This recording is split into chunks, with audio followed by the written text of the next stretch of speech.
Hello and welcome to Tales from the Pit, the behind-the-lens access to the entertainment world and the creative people involved. Today we have with us a guest. He's currently on the road as tour manager with Pink Floyd tribute Brit Floyd. Jeffrey Kasky, welcome to the show. How are you? Very well, thanks, Jason. Thanks for having me.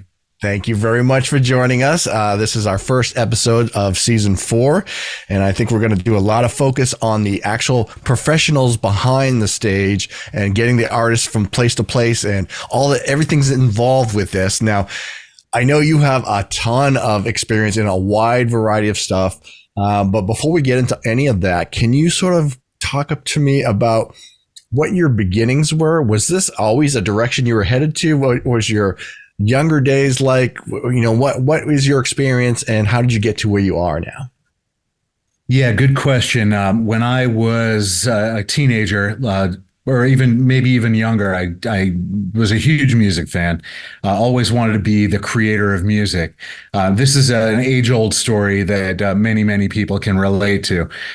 Started trying to perform and realized fairly early on that I didn't have the chops to be the guy on the stage.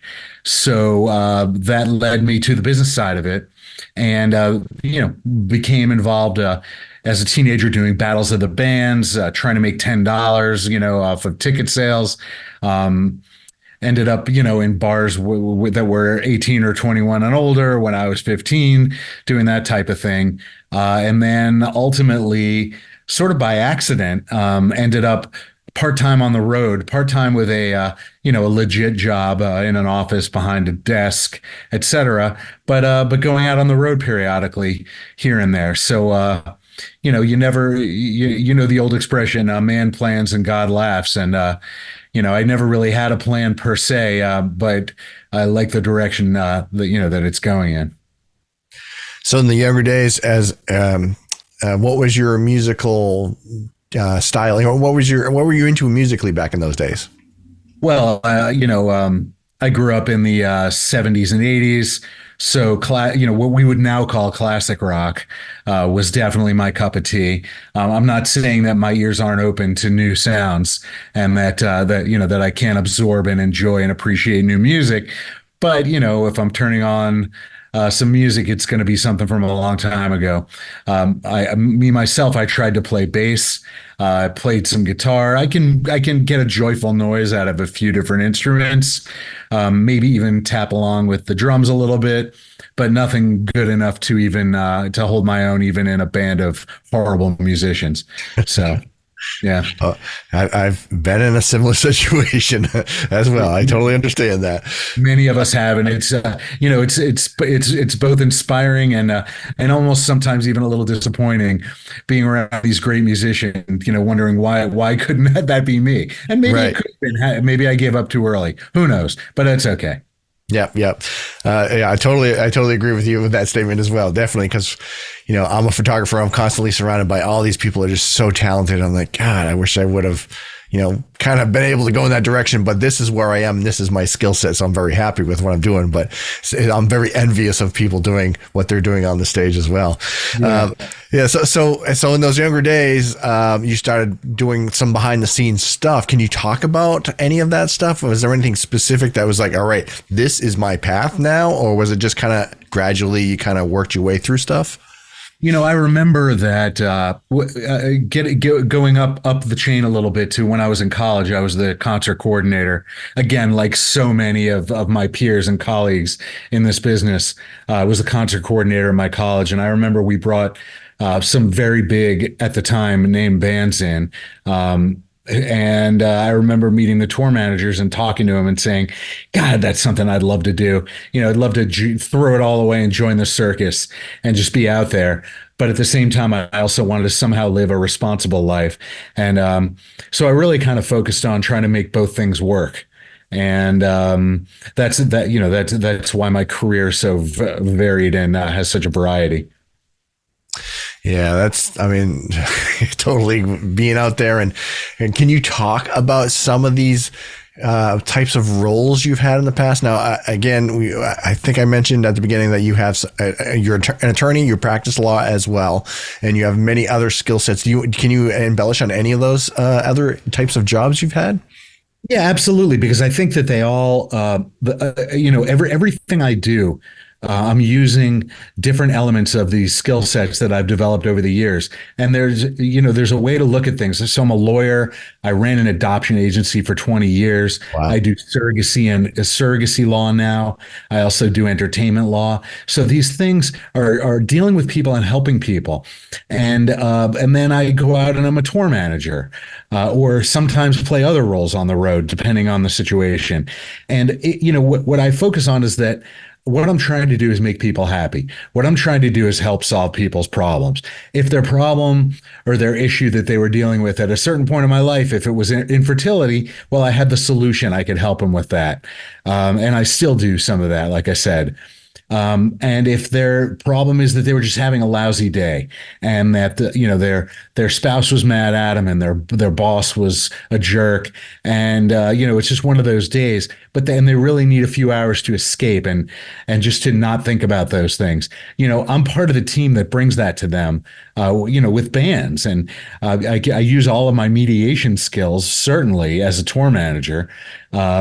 So they really all play into each other, and with the focus and the goal being to try to help people. That's what it boils down to. As long as I don't even have to consciously focus on it anymore. It's just where my heart is. So these are the things that make me want to do the things that I do, and come to it honestly with clean hands, and you can't miss.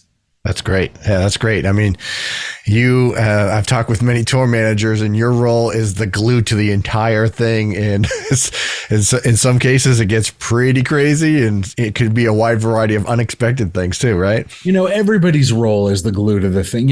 Sure. You could have the best tour manager in the world, and you have no monitor engineer, or you could have the best monitor engineer, and the lighting person isn't there, and whatever it might be. And then, of course, ultimately what drives it all is the band and the musicians. But if they don't have the professionals in the background around them, then they're not going anywhere. Certainly, if they don't have a driver, they're going to have a great show, but it's going to be in their living room. So everybody's equally important. And it's important to remember that the so-called lowest person on the totem pole, theoretically, is just as important as everybody else, and they need to be treated accordingly. Yep. Very nice. Now, you're currently on the road right now, you said, right? I'm on the road with Brit Floyd, like you said. Absolutely phenomenal, once in a generation talent. As far as certainly Damian Darlington, who runs this show, but also all the other players around him. And, I could name them all, but you know exactly who they are. They're phenomenal players, every one of them. Now, I kind of feel bad about calling Damian out and not naming everybody because they're all so great. I've been listening to Pink Floyd for many years, and I've never heard it quite like this. And I mean that in the best possible way. Yep. So, yeah, for sure. Now, how did you just start this leg of the tour, or has this been, you've been on for a while and just beginning, ending? What? We are currently in an undisclosed location, rehearsing for the first leg of the 2024 tour. Okay. I did just start with this band. They've been on the road for over a decade. Yep. They've been melting faces and blowing minds, for a lot longer than I've been involved in them. We start up, the tour actually starts, we're in Canada right now rehearsing. The tour starts in a couple of weeks here in Canada, and then migrates into the good old US of A. Nice. And how long are you going to be on the road for? Well, looking at the itinerary, it looks like every time I think it ends, I hit refresh, And the genius behind the booking has put, and I don't mean that sarcastically at all. He's phenomenal agent, great routing, has put more dates in. So, as long as we all last, I certainly see this being a solid year and possibly further into the future. Yeah. Nice. So for people who may not understand what goes on behind the music and behind the stage and stuff like that, can you explain what the role of a tour manager is and what's involved? Yeah, that's one of those questions like how long is a piece of string? Yeah. And I always tell people with whom I'm talking who are considering taking a gig or whatever, or trying to get one, or whatever it might be, that it's very important to get your arms around what the role is, because tour manager may mean one thing to one producer or one manager, and something somewhat different, or maybe even entirely different to another camp. So it can be everything from the person who's booking the hotels, the person who procures the bus and the drivers, the person who puts together the team, the person who assists in the routing, creates the rider, advances the dates, helps with the production. These are all things that are possible, and so much more. Arranges the catering. Certainly, you're going to be the first. You should be, in many cases, the first person in the building to make sure that the dressing rooms are up to the standards that your artist wants, and that the catering is in place, that any allergies are accounted for. It can be any and all of those things, and so much more. Now you said you're in rehearsals right now. When a tour starts and you are, at what point are you involved with the tour? So maybe this is a great time for this to ask this question. So when the band is ready to start touring, are you involved at the beginning of that stage? Are you called in at some point? What happens in that pre-stuff? In all the cases, in all the bands I've worked with, and in all the tours I've done, and all the festivals, whatever it might be, every single time is different. In my personal opinion, one of the main jobs of the tour manager is the way I frame it is to defend the rider. So you've got a rider. It's however many pages long. It's got the production. It's got the catering. It's got dressing rooms. They want this, that, and the other thing.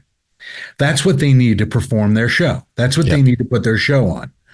So you as the tour manager are responsible for defending that rider. So when they come to you and say, look, here's what we couldn't give you, to fight it out. And I mean that nicely, because I never raise my voice, and there's it's very rare that there's any consternation of any kind.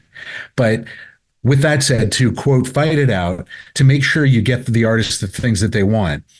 So with that said, I believe that the tour manager should be involved in the beginning of the process, to help create the rider, to help create, not necessarily do the routing, but work in conjunction with the agent, to talk about the rooms. What rooms has this artist played before? What are the challenges of each room? Here's an example. Brit Floyd has an enormous production. It's a massive production, and it's a beautiful, incredible. It's like seeing Pink Floyd on their very best day, maybe even better. So you've got to know the technical limitations of your rooms. I think a tour manager that's got experience either with these rooms or with the artist, is invaluable from the beginning of the process. How many? What is the crew size for this tour? Do you know? We're about 25. Okay, more or less, give or take. Sometimes we have a few extras. I believe it's advertised, so I think I can say this, that one of the guest musicians that sits in from time to time with this band is Harry Waters, who is the son of Roger Waters from Pink Floyd. So that's pretty legit. Wow. And then also an original Pink Floyd backing vocalist, every now and then a original Pink Floyd bass player or sax player. And when I say original, obviously not in the core group of names that but the touring groups from Pink Floyd. Wow. So that changes the number of people every now and then. Then we've got managers. that come on and off dates with us, keeping an eye on everything. So to about 25, two buses and two full semis. You cannot fit a grain of sand in these semis. So we're bringing everything, our own PA, our own lighting, lasers, the whole shooting match. Wow, that's impressive. That's so cool. Have you announced all the dates? You said there was a certain dates, but I don't think you've announced a full dates yet or anything. Is that still coming out? It's still coming out. There are a lot of dates out there that aren't yet confirmed, that aren't on the website yet. Okay. So keep an eye on the website, britfloyd.com/tour. And the dates are filling in daily. Nice. Okay, cool. So you probably can't talk about it because you haven't really been on the road this tour, and you don't have to mention any names for previous artists or anything like that. But on the road as a tour manager, can you talk about what you're, from the moment you wake up to the moment you go to bed, what the duties? I mean, you kind of already did in some of this, but can you talk about what a day is like? Yeah, sure. I mean, every day is a little bit different, but the typical day, let's call it a show day. Obviously, there are days off and there's travel days, et cetera. And every tour is different. Some days, some are fly dates, some are bus dates, some are weekend dates, some are 2 weeks on, 3 weeks off. So they're all different. But the typical show day will be that the bus travels from point A to point B being the city in which you're doing the show that day. Maybe it arrives in the middle of the night. Maybe it's at 4 o'clock in the morning when the bus driver parks the bus and then takes an Uber to the hotel so the bus driver can get his or her sleep. The band will eventually wake up and we'll look out the window and try to figure out where we are. It's all on master tour, so it shouldn't be any big surprise to anybody where we are. But then, depending on what time you wake up, you maybe need to find a bathroom somewhere because the tour bus bathrooms are no-go for certain types of bathroom activities. Yep. And that's all part of planning. It's all part of thinking ahead. But hopefully you're at or near the venue, and hopefully, you've got venue access at, who knows, 8, 9 a.m., depending on the type of room it is. So you go in, you can set up in the dressing room, you can maybe even take a shower if that's part of your plan. Maybe there's a little bit of time to kick around. Now, as the tour manager, there's no time to kick around.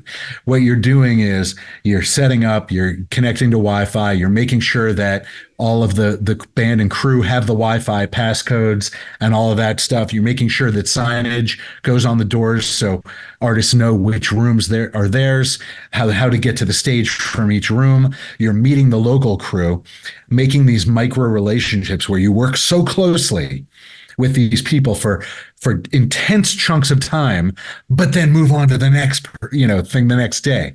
But it's typically it's great people at the venues, getting ticket counts, finding out where the merch is gonna be, introducing yourself around the theater, figuring out whether or not there's a guest list, how many seats are left off the guest list, so you can make sure to sell those.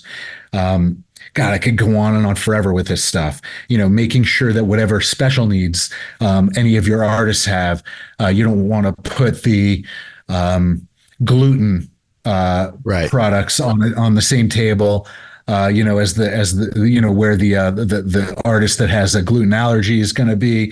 All those little details. I mean, and the longer you work with the artist, the more about their preferences and what they're expecting and what they need.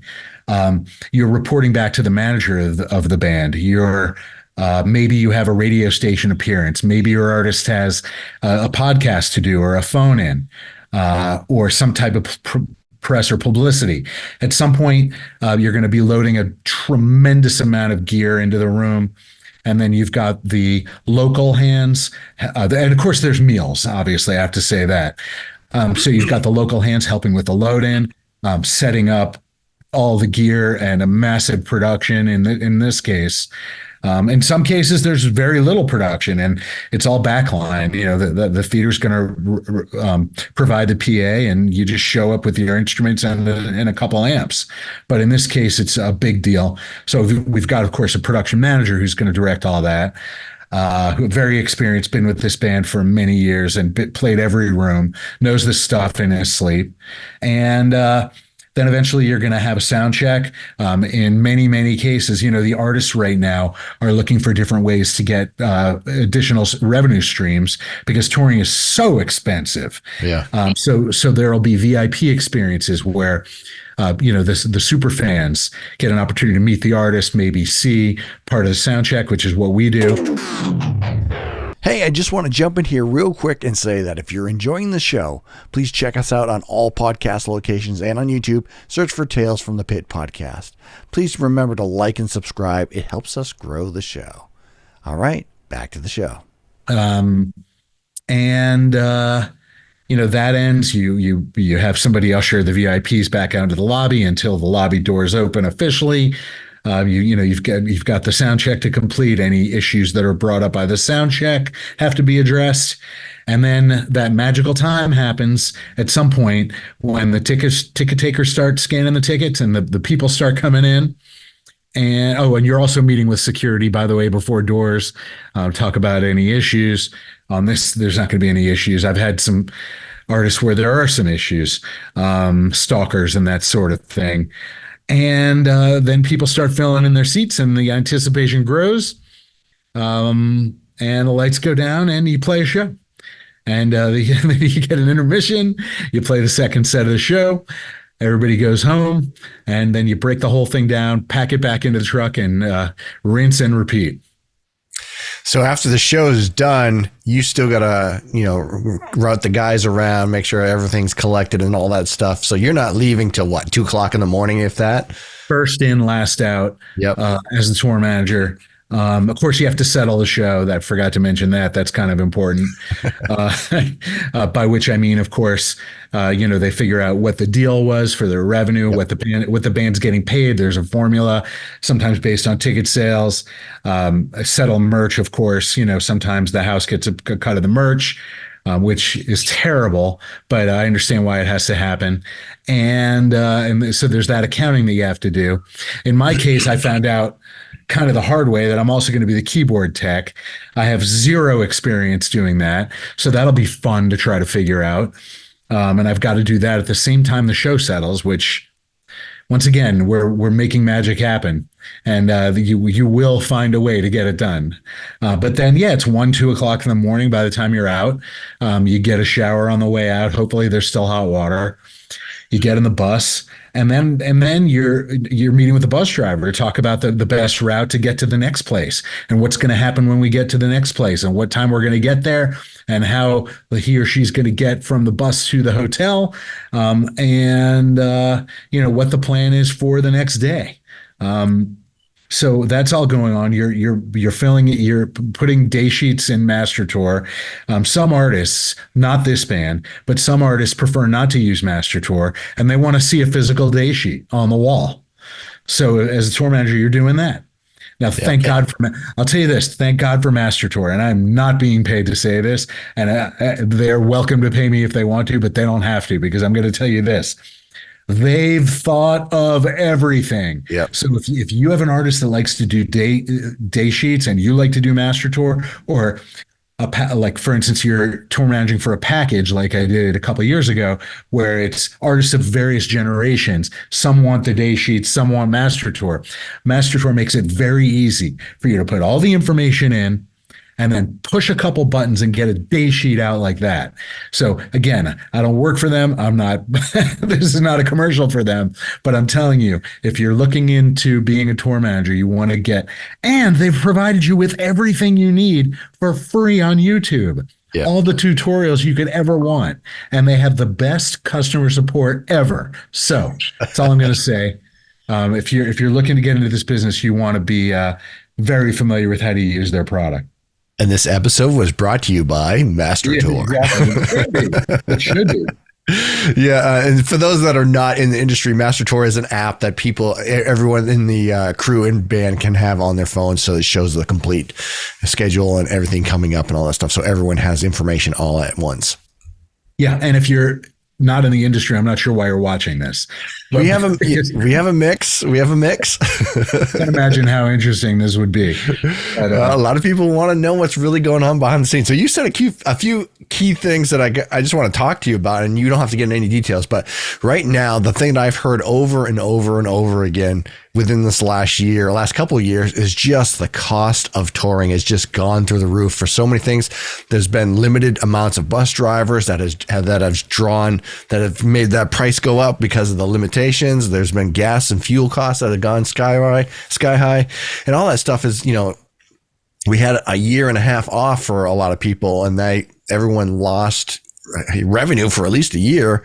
And then we all came back, and, interest rates and everything kind of really shifted everything. So financially for you for the band, I should say, or everyone on the road, is you've got to figure out how to make every cent account. And what options are there to fill in all of those expenses that everyone complains about ticket prices regardless. Oh, these ticket prices are ridiculous. I hear that over and over again, but honestly, touring prices are ridiculous. Yeah, for sure. I mean, buses are a fortune.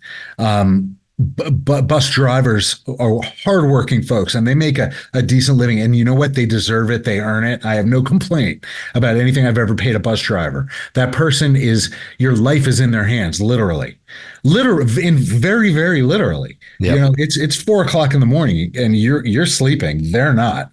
Yep. They're driving. They better not be. Yep. But so buses and all the personnel, the fuel is, you've seen those buses. They're not small, and they're not fuel efficient. So you've got that. You've got the maintenance of the buses. You've got lots of personnel. I mean, these shows don't make themselves happen. We've got, give or take, 9 people on stage. Well, there's 25 people, in the entourage total, including the 9 people on stage. There could be 30. We could have 5 more techs and make them, and they'd be busy. So, there's a lot of mouths to feed. There's, merch. You go to a concert and a t-shirt's $40. Guess what? There's a lot of people with their hands in that. You got to pay people to sell them. You've got to pay a cut to the venue, which I'm not thrilled to death about, but I get it. I get their argument. I still don't like it, but I get their argument. Live Nation did a wonderful thing recently, where they were helping the opening acts and the smaller bands by not charging them a cut, and by helping them in other ways, giving them some money for gas and food, which is amazing. And for all the things you could say about Live Nation and Ticketmaster, you know what? They're a business. They make money. They have shareholders that they have to answer to. And the people themselves, you may not love the entity and some of the policies, but I'll tell you this, house managers, the Live Nation personnel are phenomenal in my experience. So, but anyway, back to the costs, I started talking about merch. Due to various issues with shipping on planet Earth, whether it be post-COVID shipping gluts, or people firing missiles into shipping containers around the world in the ocean, shipping has slowed down, and shipping costs have risen. So you got to get those t-shirts from somewhere. And it just costs a lot of money to tour. It costs a lot of money. Every single aspect of touring costs a fortune of money. So, so as you said, Jason, got to find revenue streams where you can. Yep. VIP programs are great. You give the fans something to take home with them that's meaningful to them. You give them a good experience, letting them meet the artist, take some pictures and stuff like that. Put a little bit of money in the tour's pocket, and everybody's happy. That's the bottom line. Yep. So if you're at a show, buy some merch. That's the bands need all the help they can to help all these travel costs. Buy merch, man. All right. So now to just go back before this talk about the financial stuff. You said a lot in one day happens for you. Your job is a lot in one day. Now that does not even account for anything of your own personal stuff going on. So you've got to also figure out how to juggle personal stuff. So when you're on the road, how do you manage your own personal life? Yeah, that's a really good question. That's a great question, Jason. I've got a wife and 4 kids, 3 of whom are adults and one of whom is not, is getting there. She's pretty close. And I try to pay attention to them too. I will send them postcards from every city I go to. They roll their eyes, but I know it means that they know that I was thinking about them. I'll send them gifts. I call, I Zoom, I talk to them. I'm an Android guy, so I don't FaceTime, but I do other types of, video communication. I have them come out to the shows whenever I can. If I'm going to be gone for an extended period like this tour, I will very likely have at least a couple of my kids and my wife at different points of time come out to some special shows. We're playing Red Rocks. Nice. In this summer. It's sold out in 2 days, I think. So definitely my wife will come out to that. We're going to be playing Europe in the summertime. I could definitely imagine, some of my folks coming out. I will tell you this, although I have not raised that issue yet to management, management's very understanding about people's families and lives. And, I suspect that as long as I'm doing my job, if I have somebody there that's important to me, that'll be accommodated. Nice. If you're working for a manager who absolutely does not understand that you have a personal life and there's no time in your day for you to have a conversation with your family members or something like that, you may not be in the right job unless you just don't care about that, which is fine too. But we all have lives, and it's important to give a lot to your career. But at the end of the day, there were tour managers before me. There will be tour managers after me. But my family is always number one. Nice. Yeah. And that's obviously you need that to keep your sanity. And I don't know. Jason, if I had my sanity, I probably wouldn't be doing this. So. We'd be having a different interview. You say keep. I think it's long gone, but anyway. Yeah. Okay. Gotcha. So, now, you've been doing touring for a long time. You've been doing this for many, many years. You've had different roles and stuff like that. We haven't really touched on much of the past history in the touring. Can you talk about some of the different tours? What were you involved with? Huge tours, small tours, and maybe some of the earlier tours? What was that first experience like for you being on tour and stuff like that? I mean, when I was in college, I ended up in a van with the Ramones for about a week. And that was something interesting. That was not a good experience, but it showed me kind of what life is like on the road for a band that may have had it with each other. It's in a lot of ways. But the shows were phenomenal. Yeah. That was what you look forward to every day. The first professional experience that I personally had where I was actually hired to do this stuff was the producer of a full-day festival, a traveling full-day festival. It was like it was back in 2005. It was maybe a 6 or 7 hour festival that was on the road. It was, we must have had 40 musicians. At this point, I don't even remember how many buses. My role was I was there keeping an eye on the entire production. I was not the tour manager for the producer of the show. The producer of the show was the investor in the show. Yeah. He had a lot, riding on it. During that tour, the tour manager, who was an older guy with some health issues, was sort of dropping the ball left and right. I realized it, but I didn't realize how bad it was because it was really my first experience. So ultimately, the producer figured it out and said, "You are now the assistant tour manager. Please make sure the following list of things is done." So that's, I guess, sort of my first TM experience. And we did that across the country. And then subsequent to that, it's been a variety of different things. Sometimes just fly dates where They want me to cover a festival. So I'm kind of like the tour manager, but it's not really a tour, you know. I'm the producer's representative, making sure that everybody gets in, that the production manager's got the production set up correctly, that people get paid, they get their per diems, and ultimately the bill for the show is paid. And then you know, it's a one-off. So I've done all that kind. I've done design, procurement, pricing, distribution, and sales of merch. I've just worn all these hats, whatever people need me to do at any given time. And I'll tell you, this is a secret, but don't tell anybody. I really like this stuff. So I'm not like stuck on being a tour manager. If somebody says, look, we need you in this role and the situation's right, the price is reasonable, and you know, it's something I want to do, I'll do it. I don't need to be the boss. Yep. Yeah. So future keyboard techs coming out, right? Yeah, no, I don't know. I'm very anxious about that. I'm not going to lie to you. Yeah. The keyboard player, I'll tell you this. His name is Matt. Solid dude, virtuoso, can probably play every instrument, any instrument you can think of, and play it well.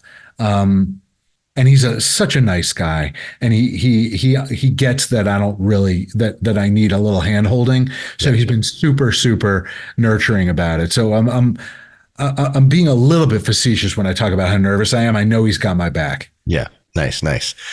When you're not on the road, you have hobbies and other things you like to do. What is something that you like to kind of disconnect from being on tour? What are some hobbies there?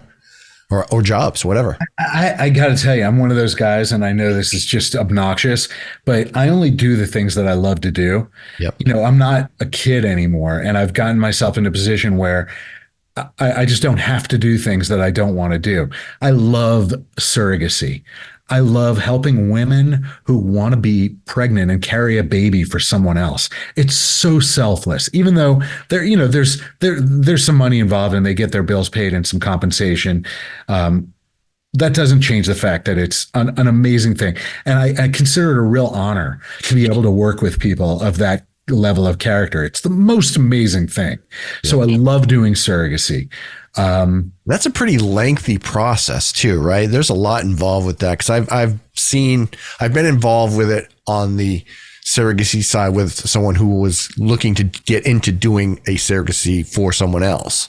Yeah. There was a lot involved. There is. And, you know, my wife she runs a surrogacy agency. So she handles really the day-to-day nuts and bolts of it. I mainly do the legal work, although there's some hand-holding involved. I did it, like I mentioned, I did adoptions for 20 years, and I did 1,500 adoptions in my career. So I've done a lot of actual very direct hand-holding. Wow. In my life. But, you know, in so far as helping people in that respect. And the birth mothers, I still have friendships of the women who place their babies for adoption. Talk about heroic. That is absolutely incredible. So, but I really don't do adoptions anymore. I love doing the surrogacies. My wife was a surrogate for some friends of ours and carried twins. So I've seen it from every angle. And it's just a phenomenal process. So that's one thing I like to do. I like to go to concerts. Imagine that. I like to do that. I like to do, I like to watch true crime and think about and talk about touring. Yeah. So what would you, for someone who's green and trying to get into the industry and thinks that tour managers, their calling, what would you suggest for them? Listen, that question brings up an important point that kind of sounds a little bit off base, but I'm really glad you asked that, because I wanted to mention this. And I'll tell you how I got there. What raised the issue out of your question is, it depends on who you are. It depends on your age. Unfortunately, it depends on your gender, because I keep seeing females being mistreated in this industry in a way that I find very disturbing. You would think that we've evolved out of that, but you would be wrong. Now, with that said, I'm going to tell you right now, Live Nation, as far as I'm concerned, leads the world in putting the right people in the right position, without regard, I assume without regard to anything aside from their ability to do the job. It's a multicultural entity where all different kinds of people are in all different kinds of jobs, and I love it. However, there's still some misogyny, and presumably, I hate to say, I've seen sometimes people being treated a little bit differently based on their ethnic backgrounds, which I don't go for that. There's no place for it. I hope that if anybody is listening to this or watching this podcast and you're a person who has those feelings, there are places for you, but dealing with nice people in this business is not one of them. So just like either evolve or go away. One of the things that I like to do to take one step backwards in my career when I'm not on the road is help people who've gotten ripped off by artists or by producers or promoters or whomever. Help hardworking LLC vendors get paid when they've been ripped off.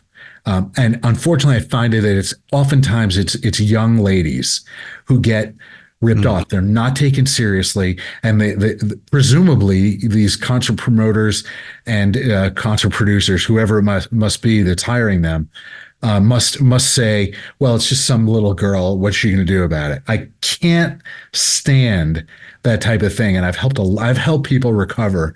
And so directly, what can you do if you're new and you want to get involved in this industry?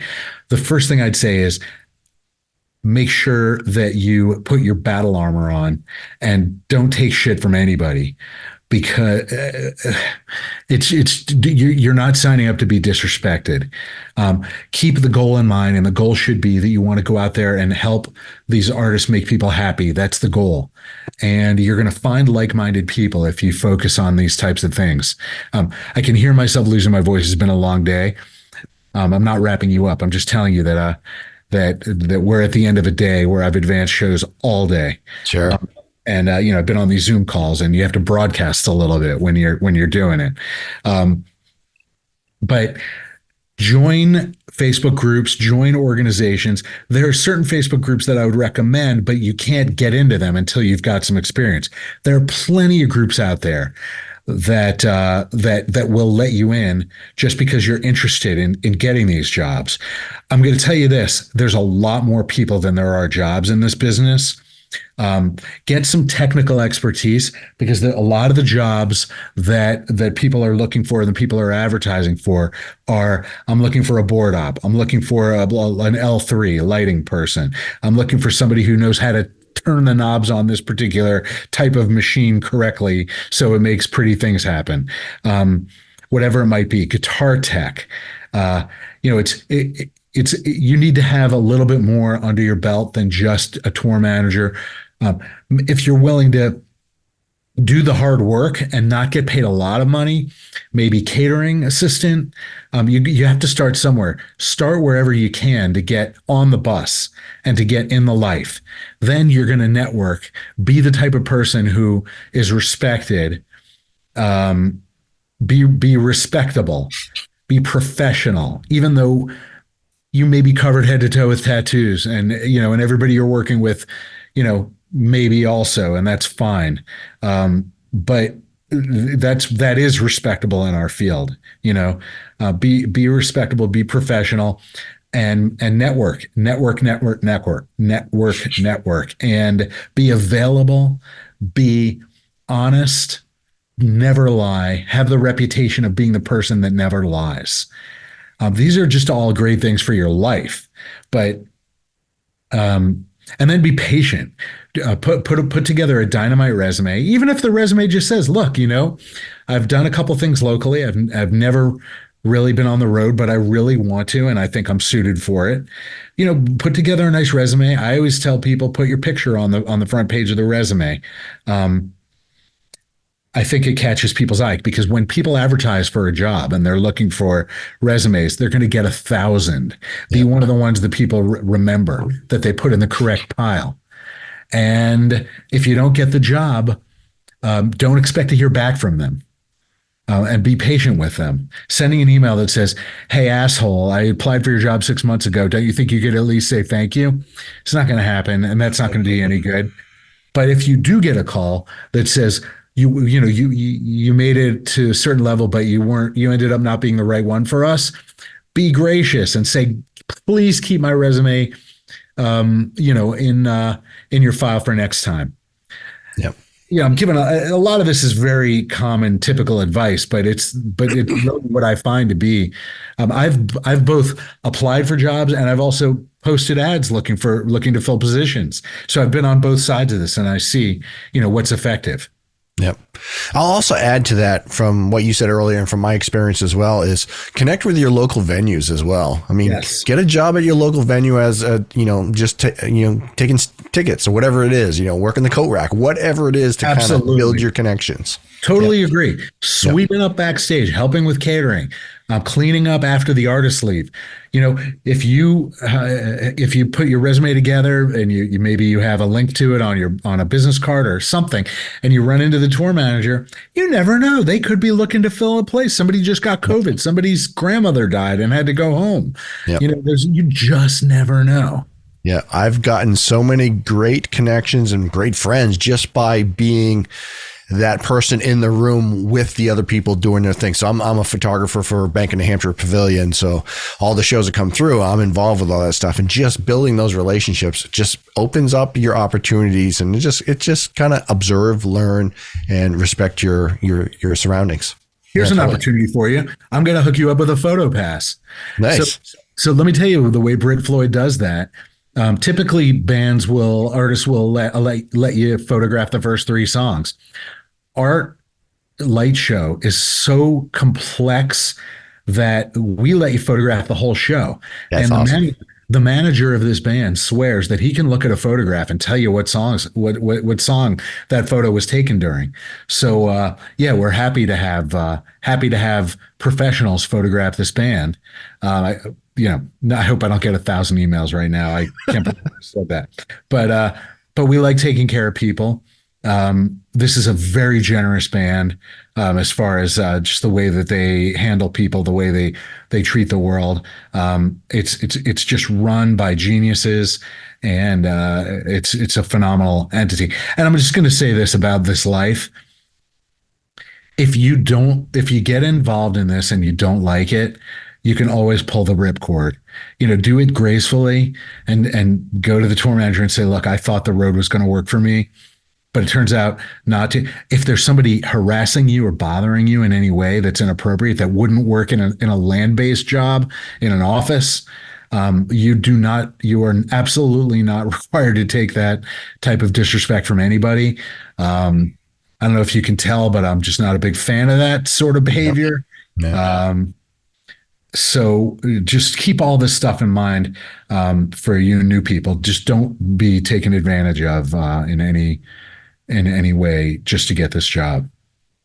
Yeah, I mean, there's all kinds of people, especially in the entertainment world. There's just so many variety of people with different agendas. Most of the crews and people that I have worked with and talked with have all been super fantastic, and they're well seasoned, and they've been through the battlefield, and they came out and they're really like trying to pull each other up to help, everyone in a community instead of just like trying to take advantage of people. But there are those people there that are looking to do that. So it's just a matter of really kind of being aware of what's going on around you, I guess. Far fewer assholes in this life than people who just exactly as you said want to pull you up and to collaborate and work together. Right. That's really the vast majority. And the bands that have been out for a long time, that have been around the block, they know the assholes when they see them. They're just not going to make the mistake. And if they do accidentally hire somebody who's difficult, who's poisonous, who's toxic, who creates problems for other people, they're just going to cut them loose. Yep. So don't be that guy. Yep. Well, Jeff, I've taken up an hour of your time. I'm, really, really thankful for you to join us. Are you on socials? Do you want to share any of you? Where do people find you? You want to share any of that information?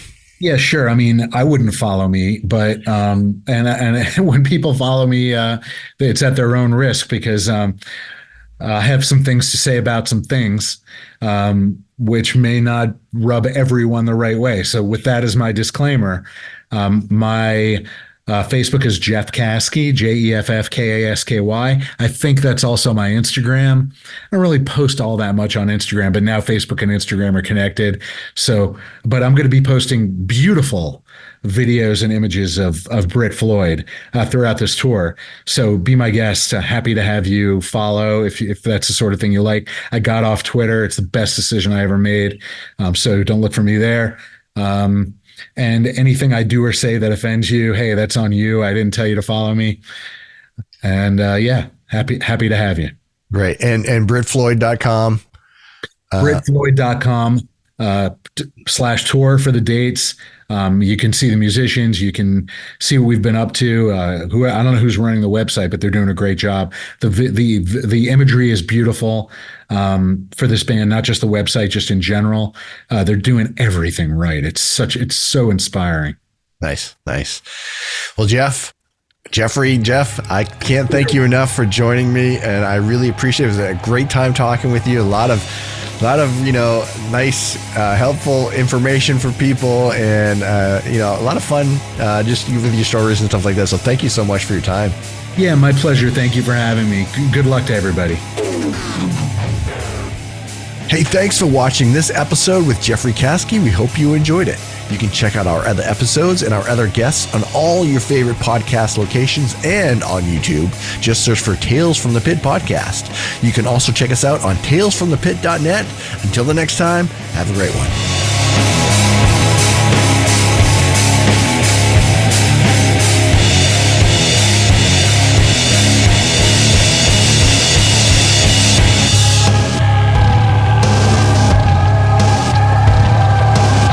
This episode was edited and produced by me, Jason Levasseur.